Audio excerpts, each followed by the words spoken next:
we go into someone's garden and I've got the vision. I'm looking at the tree or the group of trees. And I can imagine, in a delirious state sometimes, what it will look like, what it will become. And I need to translate that and explain that to the team of technical people, the carpenters, the guys that are actually going to physically make that work. So how do you get what's in your head out on paper or verbally to your team? Yeah.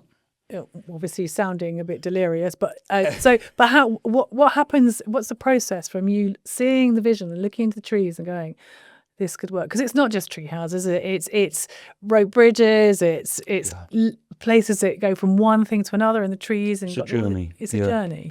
So it is. I mean, it comes from what we talked about earlier, Joe. That play. It's not. A tree house is not just about the house. It's about how people use it. It's about the journey. So you're absolutely right in that we need to create a space for that journey. But communicating that is lots of conversation. It comes right the way back to what we were discussing right at the outset. It's understanding the wish list. And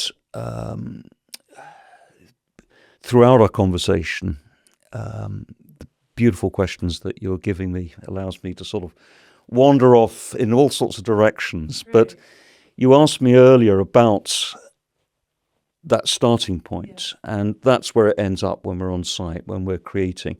So we're going from wish list to wow factor. I see what that looks like within its space. Mm-hmm. And there's some formal stuff there. There's budget, there's scope, there's the landscape, the trees, the ground, the river, the space that we're working in. But with all of those things worked through, we arrive at a design. And over 25 years, we've developed all sorts of skill sets. But the way that we work now is that we translate those ideas into a 3D model. Oh, wow. Okay. And the 3D model is, a CAD model that allows us to show our client what that might look like.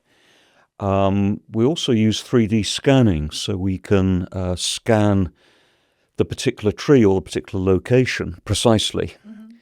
We can put the drawing together with the scan, so we can give a really good representation of what we've designed will look like within its landscape. And where we've got to now is that we've translated every element of that into a process in our workshop where we can create all of those elements, bring that to site, and deliver that in a really efficient and smart way. Fantastic. Can I ask you a question? Do you get the children involved in the design as well?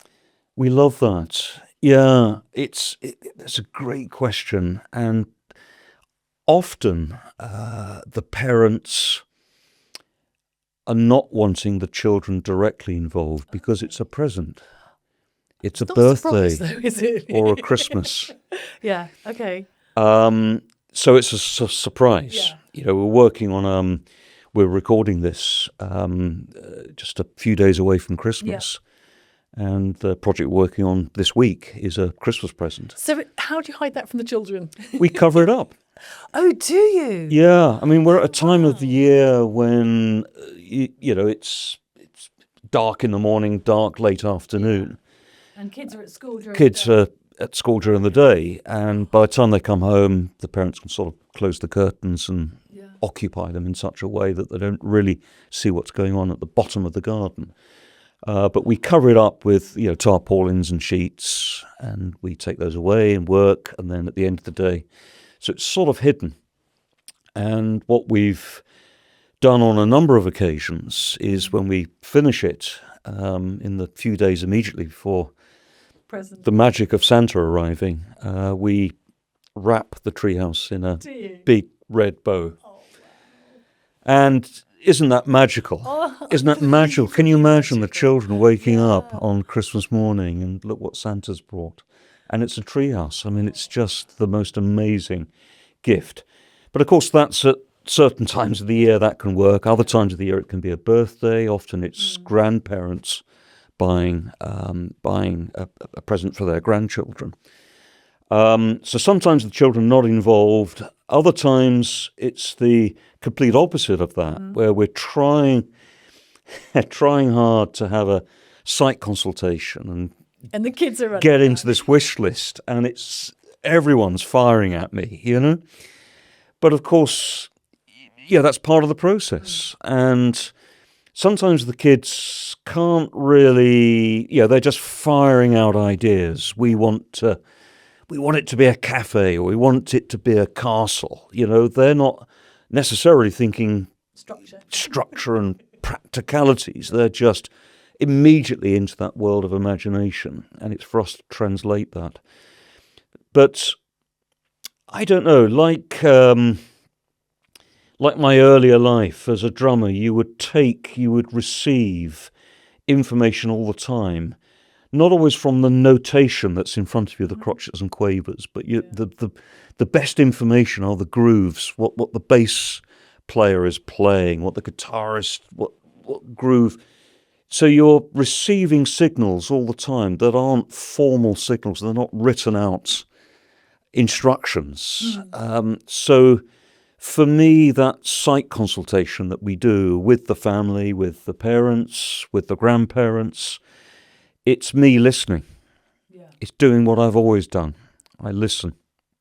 And somehow I have this instinct to immediately begin to translate that.